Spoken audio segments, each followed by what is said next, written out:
اپنے آپ کو آگے بڑھاؤں.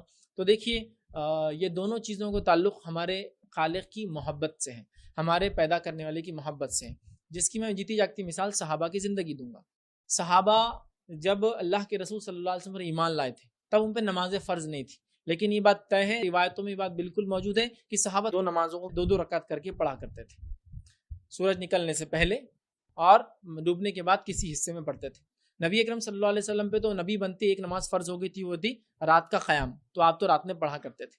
لیکن صحابہ جن پہ فرض نہیں ہوئی تھی وہ بھی دو کر کے پڑھتے تھے, اور بلال رضی اللہ نماز پڑھتے ہی پکڑے گئے تھے, چھپ کر جاتے تھے اور نماز پڑھتے تھے. اور مشرکین مکہ کے لیے تعجب کرنے والی چیز تھی کہ کیسا عمل کرتے ہیں, چونکہ یہود ایسا نہیں کرتے تھے, نصارہ بھی نہیں کرتے تھے. یہود و نصارہ کے پاس بھی طریقہ ہے نماز کا, لیکن وہ ہم سے ہٹ کر ہے. نصارہ جو اپنے گھٹنوں کو زمین پر ٹیک دیتے ہیں, خالی سجدہ نہیں ہے ان کے پاس. یہود کے پاس رکوع بھی اور سجدہ بھی ہے, لیکن وہ مختلف کرتے ہیں. مسلمان اس سے ہٹ کر کرتے ہیں, یاد رکھیے, اس سے ہٹ کر کرتے ہیں. ٹھیک, تو صحابہ کو دیکھ رہے تھے وہ, تو صحابہ کا یہ عمل دو نمازوں کو دو رکعت کر کے پڑھتے تھے, یہ عمل کیوں کرتے تھے؟ وہ کوشچن یہ ہے, وہ اس لیے کرتے تھے کہ ان کو اپنے رب سے محبت تھی, وہ اپنے خالق کو پہچان چکے تھے, لہٰذا اس کے شکر میں وہ نماز پڑھتے تھے.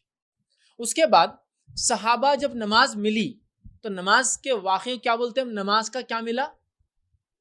تحفہ ملا, تحفہ ملا.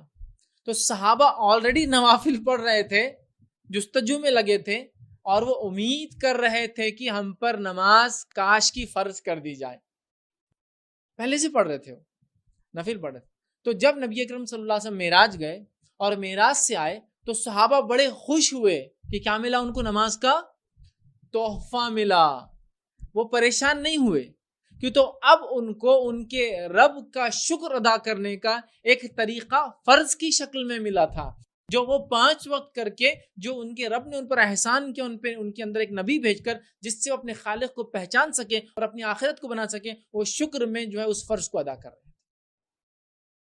تو یہ تمام چیزوں کا تعلق اللہ سے شدید محبت سے ٹکا ہوا ہے کہ اللہ سے ایک بندہ جتنی محبت کرے گا تو اس کا شکر ادا کریں گا, اس کا شکر ادا کریں گا تو نماز قائم کریں گا. نبی اکرم صلی اللہ علیہ وسلم سے سوال ہوا, آپ تو بخشے وقت آئے, آپ کی تو کوئی پوچھ نہیں اعمال کی, اس کے بعد بھی آپ کیوں اتنی کثرت سے نماز پڑھتے کہ رات میں آپ کھڑے ہوتے تھے, اتنا لمبا قیام کرتے کہ پیر سوج جاتے تھے؟ تب نبی اکرم صلی اللہ علیہ وسلم نے فرمایا اور کہا, کیا میں اپنے رب کا شکر گزار بندہ نہ بنوں؟ اور جو رب سے محبت کرتا ہے وہ اس کا شکر ادا کرتا ہے. آپ اپنے والدین سے محبت کرتے ہیں تو ان کا شکر کیسے ادا کرتے ہیں؟ ان پر مال خرچ کر کے, ان سے اچھا سلوک کر کے, جو کوئی اچھی بات کر کے, اچھا کھلا کر, اچھا پہنا کر, اچھا اڑا کر, تحفے دے کر, یہ شکر ہے نا, یہی ہے. تو رب العزت سے جب ہم شدید محبت کرتے ہیں تو اس کا شکر بجا لاتے ہیں, اور اس کے شکر بجا لانے میں سب سے اہم چیز توحید کے بعد وہ نماز ہے, مطلب اس کو ایک ماننے کے بعد. تو اس کا تعلق دیکھیے نماز کا, یہ ایمان کیسے بڑھے تو نماز میں کیسے ہو, تو ہم اللہ سے محبت کریں. جب اللہ سے محبت کرتے اور وہ اعمال کرتے جو رب چاہتا ہے, اس سے ایمان بھی بلند ہوتا ہے ہمارا. دیکھیے انبیاء کا ایمان بلندی ہوتا جاتا ہے, صرف ہمیشہ رائز ہوتا ہے. ٹھیک ہے, صحابہ کا ایمان ایک درجے تک گیا اور اس کے بعد رک گیا. ہمارے ایمان کی کیفیت ایسی رہتی ہے نا, جیسے اللہ کے ذکر کرنے سے ایمان بڑھ جاتا ہے. معلوم, اللہ کے ذکر میں قرآن بھی ہے, نماز بھی ہے, اذکار بھی ہے, جس کی جیتی جاگتی دلیل کیا ہے؟ کون سا مہینہ ہے؟ رمضان. رمضان میں ذکر بڑھ گیا تو ایمانی کیفیت ہی بدل گئی نا. ذکر کا یہ نتیجہ تھا کہ ایمان بڑھ گیا تھا. نمازیں پڑھ رہے تھے, قرآن سن رہے تھے, تراویح سن رہے تھے, قیام اللیل کر رہے تھے, قرآن کو الگ سے پڑھ رہے تھے, دعائیں کر رہے تھے, تو اس کا نتیجہ کیا لگا آپ کو؟ آپ کی ایمان بلندی آ گئی تھی. رمضان ہوتی تلاوت قرآن چھوڑ گئی, ایکسٹرا نفل نماز چھوڑ گئی, ہو گئی, ذکر میں کمی آ گئی, ایمان بھی دیکھیے اب سمجھے نا, ڈاؤن فال نظر آ رہا ہے نہیں آ رہا ہے؟ ایک انڈیویجول لائف میں بھی آپ محسوس کر سکتے ہیں, اور ایک سوشل لائف میں آپ دیکھیے مسجدوں کے حال پتہ چل جائیں گے. 6-7 دن تک مسجد میں نمازی آتے, پھر بھی رمضان کے بعد جو شرفوز روزے رکھتے, اس کے بعد آپ کو نہیں ملیں گے ہفتے بعد. تو اس سے کمی سے آپ اندازہ لگا سکتے ہیں. لیکن ذکر سے کیا فائدہ ہو رہا تھا؟ ایمان بلند ہو رہا تھا. تو وہ اعمال جو اللہ نے بتائے, ان اعمال کے کرنے سے وہ اس کا تعلق رب کی محبت سے ہے, اس کے شکر سے, پھر وہ اعمال کرنے سے ہم کو فائدہ بھی ہوتا. کیا فائدہ ہوتا؟ ایمان بلند ہوتا ہمارا. سب سے پہلے ایمان کی بلندی کے لیے علم حاصل کرے کہ ایمان ہے کیا. ایمان کن چیزوں سے کم ہو جاتا ہے, اس کے بعد ذکر و اذکار، فرائض کا اہتمام، نوافل کا اہتمام، دعاؤں کا اہتمام، کثرت استغفار، یہ تمام چیزیں ایمان کو بلند کرتی ہے. اور وہ جو تھوڑا بہت کم زیادہ ہو جاتا ہے اس کو جیسے بولتے ہیں بیٹری چارج بولتے ہیں عام زبان میں لوگ، ارے بیٹری اتر گئی، مطلب ایمان کمزور ہے، تو یہ ہوتا ہے. ہاں اس اعتبار سے کیا ایمان گھٹتا اور بڑھتا ہے، تو ایمان کی تعداد کے اعتبار سے، اس کے رکن کے اعتبار سے، اس کے شاخوں کے اعتبار سے وہ کبھی گھٹتا بڑھتا نہیں. 70 شاخیں اس کی، ٹھیک ہے، اور 6 اس کے ایسے آمنت باللہ ملا وہ نہیں ہوتا ہے، لیکن اس کی کیفیت کے اعتبار سے وہ ایسا ہوتا ہے. میں بول رہا ہوں، آپ بولیں گے کم زیادہ بولے تو کبھی 5 پہ ایمان لائے، کبھی 6 چیزوں پہ لا لیے، کبھی 3 پہ لا، ویسا نہیں بول رہا. وہ تو 6 میں سے ایک بھی کم ہو گیا تو آپ تو ختم ہو گئے، ایمان سے خارج ہو جائیں گے.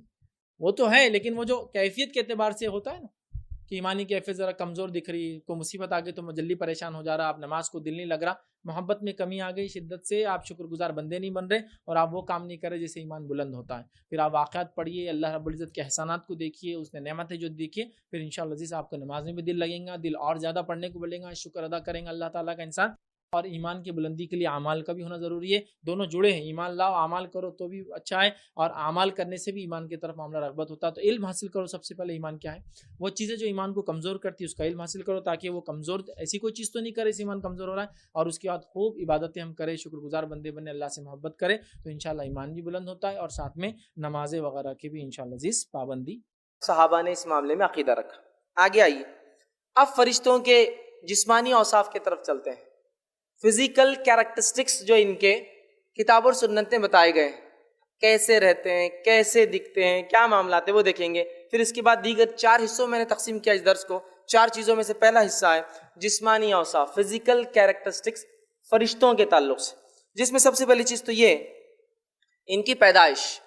تو ان کی پیدائش کے تعلق سے صحیح مسلم کی روایت ہے، اللہ کے رسول صلی اللہ علیہ وسلم فرمایا کہا، اللہ رب العزت نے ان جو ہے جنوں کو آنکھ سے پیدا کیا، فرشتوں کو نور سے پیدا کیا، اور آدم کو اس چیز سے پیدا کیا گیا جس کا تمہیں ذکر کر دیا گیا ہے، مطلب قرآن میں اس کا ذکر ہے، اور آدم مٹی سے بنے. تو فرشتوں کو اللہ رب العزت نے نور سے پیدا کیا. یاد رکھیں، تو فرشتے نوری مخلوق ہے، جن ناری مخلوق ہے، آنکھ سے بنے، اور انسان خاکی مخلوق ہے، مٹی سے بنا ہوا ہے، خاک سے بنا ہوا ہے. تو وہ نور سے پیدا کیے گئے، اس وجہ سے ہم ان کو دیکھ بھی نہیں سکتے، لائٹ، ٹھیک ہے. اسی طرح جو ہے اللہ تعالیٰ نے ان کو کیوں پیدا کیا، تو اللہ تعالیٰ نے ان کو مختلف کاموں کے لیے پیدا کیا.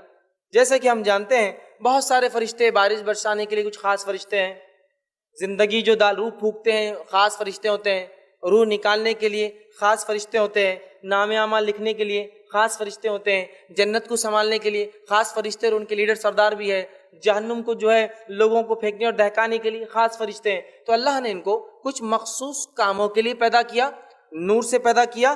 اور اسی طرح جو ہے یہ کب پیدا ہوئے، یہ انسان کی پیدائش سے، آدم علیہ السلام کی پیدائش سے پہلے پیدا ہوئے، لیکن کب اس کی تفصیلات ہمیں نہیں ملتی ہے. لیکن اتنی بات تو طے ہے کہ آدم علیہ السلام کی پیدائش سے پہلے یہ پیدا ہو گئے تھے. اس کی دلیل یہ ہے کہ سورہ بقرہ سورہ نمبر 2 آیت نمبر 30 میں اللہ نے فرمایا کہا، وَإِذْ قَالَ رَبُّكَ لِلْمَلَائِكَةِ إِنِّي جَاعِلٌ فِي الْأَرْضِ خَلِيفَةً، اور اللہ رب العزت فرماتا، اور تیرے رب نے فرشتوں سے کہا کہ میں زمین پر ایک خلیفہ بنانے والا، ایسے لوگ، ایسی نسل جو ایک کے بعد ایک آتی جائیں گی. تو یہاں اللہ تعالیٰ نے آدم علیہ السلام کو بنانے سے پہلے فرشتوں کو آدم علیہ السلام کے تعلق سے خبر دی. تو اس سے ہی پتہ چلا یہ ہماری پیدائش، مطلب آدم علیہ السلام کی پیدائش سے پہلے پیدا ہوئے، لیکن کب واللہ عالم ہم نہیں جانتے. ٹھیک ہے، یہ بات اس آیت سے طے ہوگی. اب یہ کس چیز سے پیدا کیے گئے، یہ تفصیلات میں رکھ چکا ہوں کہ یہ نور سے پیدا کیے گئے. اور اسی طرح جو ہے چونکہ وہ نور سے پیدا ہوئے، ہم ان کو ان کے حقیقی شکل میں، ریئل فزکس میں، یا جو ہے ریئل جو ہے اس میں ہم ان کے شیپ یا اس میں سائز میں یا فزیکلی ان کو حقیقت میں ہم دیکھ نہیں سکتے، سوائے جب اللہ تعالیٰ انہیں حکم دیتا ہے اور وہ انسانی شکل لے کر آتے ہیں تو تب انہیں کوئی دیکھ سکتا ہے. جیسے کہ نبی اکرم صلی اللہ علیہ وسلم کے زمانے میں جبرائیل علیہ السلام کچھ مواقع پر آئے، کچھ باتیں کی، اور جانے کے بعد اللہ کے رسول صلی اللہ علیہ وسلم نے کہا کہ یہ جبرائیل تھے. تو وہ انسانی شکل لے کر آئے تھے، ایک صحابی کی شکل میں وہ آتے تھے. تو ہم فرشتوں کو چونکہ وہ نور سے بنے ہیں اپنی آنکھوں سے نہیں دیکھ سکتے، سوائے اس کے کہ اللہ رب العزت انہیں اجازت دے تو وہ شکل لیتے ہیں، اور پھر جب شکل لیتے ہیں انسانی، اس انسانی شکل میں کچھ لوگوں نے انہیں دیکھا ہے جیسا نبی اکرم صلی اللہ علیہ وسلم صحابہ نے. اور اس امت میں سے نبی اکرم صلی اللہ علیہ وسلم ایسے شخص ہیں جس نے فرشتے کو یا فرشتوں کو حقیقت میں دیکھا ہے. صرف نبی اکرم صلی اللہ علیہ وسلم کی ذات کے علاوہ کسی نے بھی فرشتوں کو ان کے حقیقی شکل میں نہیں دیکھا. اور آپ نے خود ماں عائشہ کو فرمایا رضی اللہ عنہا کو کہ میں نے جبرائیل کو 2 مرتبہ ریئل جو ہے شکل میں دیکھا ہے, حقیقی شکل میں دیکھا ہے. پہلی مرتبہ جب وہ وحی میرے پاس لے کر آئے تب دیکھا ہے, اور جب وحی لے کر آئے جب میں نے دیکھا تو زمین سے لے کر آسمان تک سب بھر گیا تھا جبرائیل علیہ السلام سے, کچھ نہیں دکھ رہا تھا اس کے علاوہ, اتنے بڑے آپ. اور دوسری بار میں نے جبرائیل کو سدرۃ المنتہا معراج میں دیکھا حقیقی شکل میں. تو اس امت سے فرشتوں کو کسی نے حقیقی شکل میں نہیں دیکھا سوائے جب وہ انسانی شکل میں آئے, یا پھر نبی اکرم صلی اللہ علیہ وسلم ہی ایک ایسی شخصیت ہے جنہوں نے حقیقت میں جو ہے ایک فرشتے کو اپنی آنکھوں سے دیکھا. یاد رکھیے باقی کسی نے انہیں نہیں دیکھا, اس بات کو جو ہے آپ یاد رکھ لیں.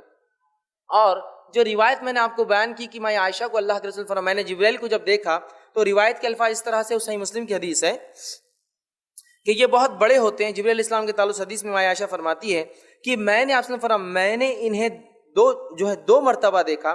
جب وہ نازل ہوئے تو وہ آپ فرماتے کہ زمین سے آسمان تک ان کا قد تھا, مطلب جو نیچے سے اوپر تک جو دیکھ سکتے تھے صرف اور صرف جبرائیل علیہ السلام ہی نظر آ رہے تھے. تو گویا فزیکل ان کا جو جس کو حیت کیفیت جسمانی ہے بہت بڑے ہوتے ہیں, جس میں سے جبرائیل علیہ السلام کے تعلق سے آتا ہے اتنے بڑے تھے کہ زمین سے لے کر آسمان تک. اور آپ سے فرماتے ہیں ان کو 600 پر تھے جبرائیل علیہ السلام کو, اور وہ پروں میں سے جب میں نے دیکھا تو ہیرے اور موتی جو ہے جھڑ رہے تھے. تو بڑے خوبصورت ہوتے ہیں, بہت بڑے بڑے ہوتے ہیں, ٹھیک ہے.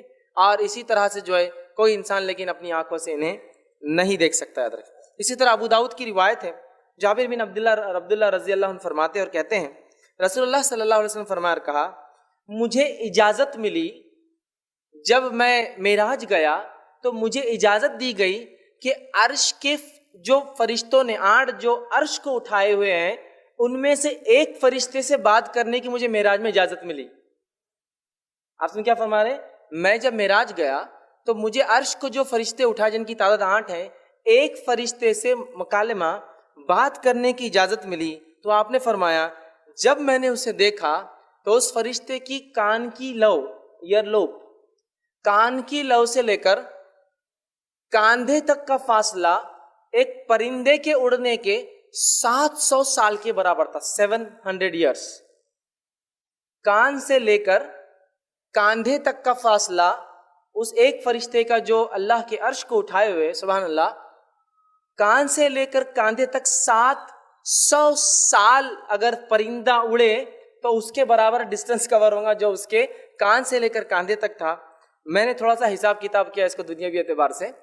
دنیا کے اندر جو پرندہ ہے, ایک چیل ہوتی ہے جس کو فیلکن پیریگرین کہا جاتا ہے, ایک چیل ہے جو دنیا کی سب سے تیز رفتار چڑیا ہے, 320 کلومیٹر پر آور کی اسپیڈ سے جو ہے اڑتی ہے. 320 کلومیٹر جو 1 گھنٹے میں سفر کر لیتی ہو, اور اگر ڈائیو مارے تو 500 زیادہ کلومیٹر کی رفتار سے نیچے آتی ہے, لیکن جب اڑتی ہے تو 320 کلومیٹر 1 گھنٹے میں سفر کرتی ہے. تو میں نے سوچا چلو اس پرندے کی رفتار سے تھوڑا سا حساب کرتے ہیں. تو اگر وہ پرندہ 320 کلومیٹر کی رفتار سے اگر 700 سال تک اڑے گا تو وہ جو ہے 196 کروڑ 22 لاکھ اور 40 ہزار کلومیٹر کا سفر طے کریں گا, مطلب 1.96 بلین کلومیٹر سے ایک رف حساب کریں تو 196 کروڑ 22 لاکھ 40 ہزار کلومیٹر کا سفر ہوگا. پھر اگر یہ تو کاندھے ایک ہوا, پھر میں نے دوسرا حساب لگایا, یہ بھی تو اتنا ہی ہوگا کاندھا جیسا انسان کا ہوتا ہے عام طور سے, اور یہ کاندھے سے بیچ میں جو حصہ ہوتا ہے وہ بھی اتنا ہی ہوتا ہے, برابر ہوتے ہیں یہ اور سر کا حصہ. تو اگر تینوں کو ملا لیا جائے تو ملٹیپلائی بائی 3 کر دیا جائے تو ہوتا ہے 588 کروڑ 67 لاکھ 20 ہزار کلومیٹر صرف فاصلہ ہے 2 کاندھے کا. شولڈرز ہیلتھ کلب بہت سے لوگ جاتے ہیں, اور ہم سب جانتے ہیں شولڈرز کے مقابلے میں جسم 6 گنا اور بڑا ہوتا ہے, 6 ٹائمز اور ملٹیپلائی ہو جاتا ہے. مطلب جتنا ایک انسان کا شولڈر ہوتا ہے اس کے مقابلے اس کا جسم 6 گنا اور بڑھ جاتا ہے, مطلب ہائٹ زیادہ ہوتی ہے وڈتھ کے مقابلے میں. تو صرف ایک فرشتہ جو عرش کو اٹھایا ہوا ہے, اگر 320 والا حساب اگر درست ہے تو وہ جو ہے 588 کروڑ صرف کلومیٹر کا اس کا صرف کاندھا ہے، جس جو اس کا کتنے بڑے سبحان اللہ. اور اگر دنیا سے سورج کا اگر موازنہ کیا جائے تو 150 کلومیٹر ہے، صرف 150 کروڑ کلومیٹر، معاف کرنا، سورج یہ اس سے بھی زیادہ ہے اتنا ڈسٹنس.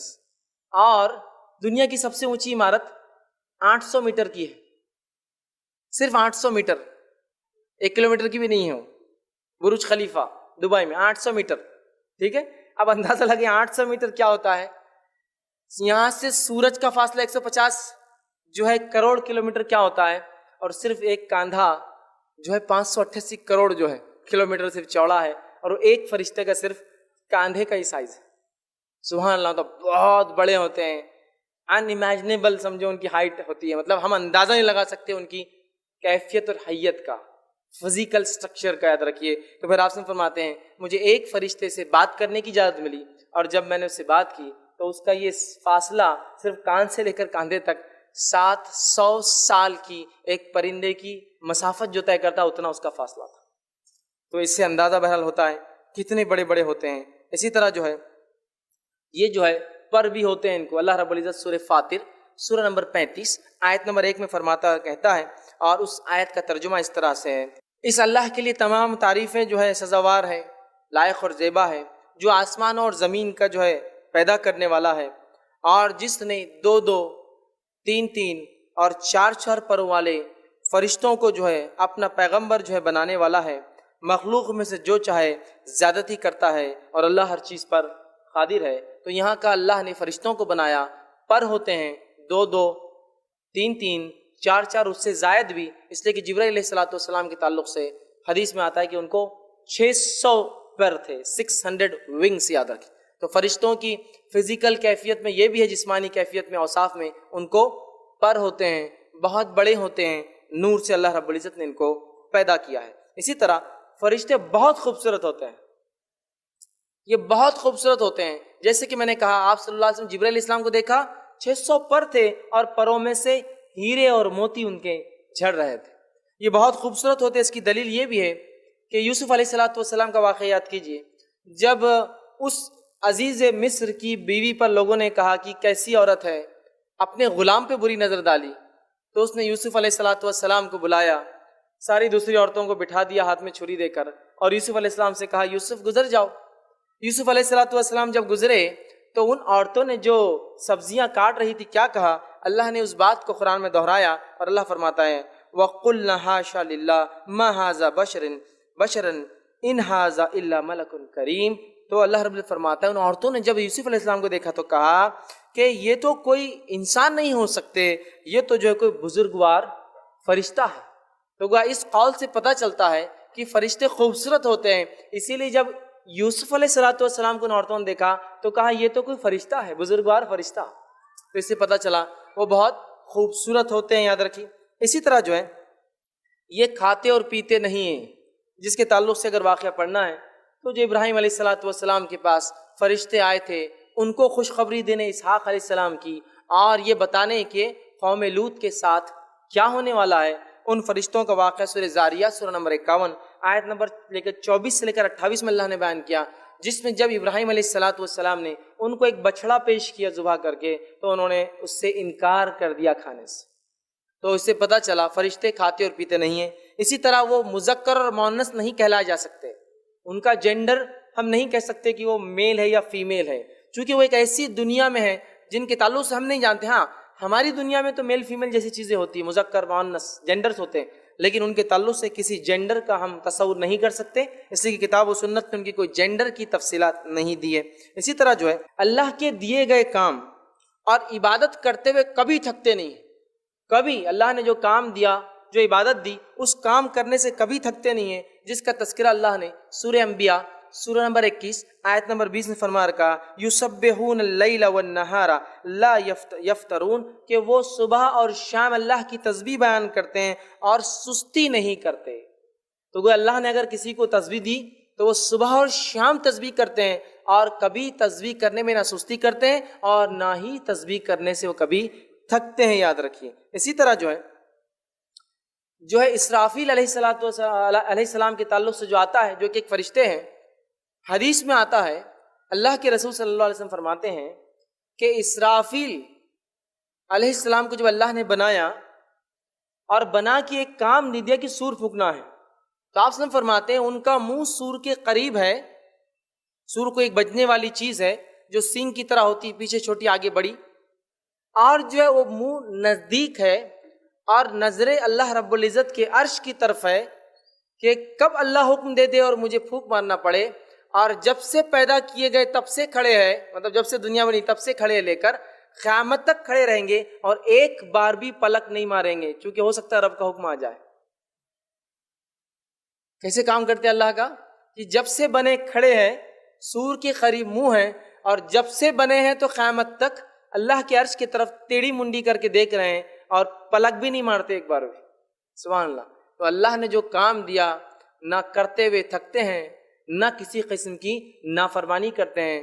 سجدوں میں ہیں تو سجدے میں ہیں، تسبیحات بیان کرو تسبیحات بیان کر رہے ہیں. اسی طرح جس کو جو کام دیا گیا ہے وہ اپنا اپوائنٹڈ کام کرتے ہیں. اب ان کی رہنے کی جگہ کہاں ہے؟ تو فرشتے آسمانوں میں رہتے، یاد رکھیں.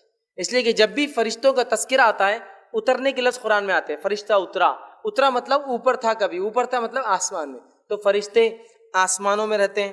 ان کی تعداد کتنی ہے ہم نہیں جانتے. صحیح بخاری کی روایت کے مطابق رسول اللہ صلی اللہ علیہ وسلم فرماتے ہیں آسمان میں ایک بیت المعمور، جیسا ہمارا کعبہ ہے دنیا میں، ویسے ہی 7ویں آسمان پر بیت المعمور نامی ایک گھر اللہ کا. فرشتے اس کا طواف کرتے ہیں اور طواف کرنے کے بعد چلے جاتے ہیں. آپ صلی اللہ علیہ وسلم فرماتے ہیں 70,000 فرشتے اس میں روز عبادت کرتے ہیں اور ان کا دوبارہ نمبر کبھی نہیں آئے گا. پھر 70,000 فرشتے روز اس گھر میں طواف کرتے ہیں، عبادت کرتے ہیں، اور ایک دن کے بعد جب چلے جاتے 70,000 تو نیکسٹ ٹرن ان کا قیامت تک نہیں آنے والا ہے. یہ ان کی تعداد ہے. اسی طرح ایک روایت میں آپ وسلم فرماتے ہیں کہ روز قیامت جہنم میدان محشر میں کھینچ کر لائی جائیں گی، حشر کے میدان میں لائی جائیں گی، جس کے 70,000 سیکشنز ہوں گے، 70,000 حصوں میں تقسیم ہوں گی عذابات کے اعتبار سے. ہر سیکشن کو 70,000 فرشتے کھینچ کر لائیں گے. مطلب ایک سیکشن کو 70,000 پل کریں گے، اور 70,000 ایسے سیکشن ہیں. 70,000 کو 70,000 سے ضرب دے دیجئے تو ہوتا ہے، اس کا حساب لگا لے تو 490 کروڑ ہوتا ہے. تو گویا یہ لاتعداد ہیں، بہت کثیر تعداد میں ہیں. کتنے ہیں واللہ عالم، ہم نہیں جانتے. اگر یہ بھی حساب لگا لے کہ ایک آدمی کے نام عامہ لکھنے کے لیے 2 ہے تو بھی تعداد کتنی ہو جاتی ہے اندازہ لگا لیجیے. سمجھ رہے آپ؟ تو بہرحال بہت تعداد ہے. ان میں سے کچھ فرشتوں کے نام مشہور اور معروف ہیں، جیسے کہ ہم جانتے جبرائیل علیہ السلام، میکائیل علیہ السلام، اسرافیل علیہ السلام، مالک جو جہنم کا داروغہ ہے، رضوان جو جنت کے داروغہ ہے، منکر نکیر جو قبر میں سوال کرنے آتے ہیں. اسی طرح ہاروت اور ماروت جو بابل نامی ایک شہر میں آزمائش کے لیے آئے تھے.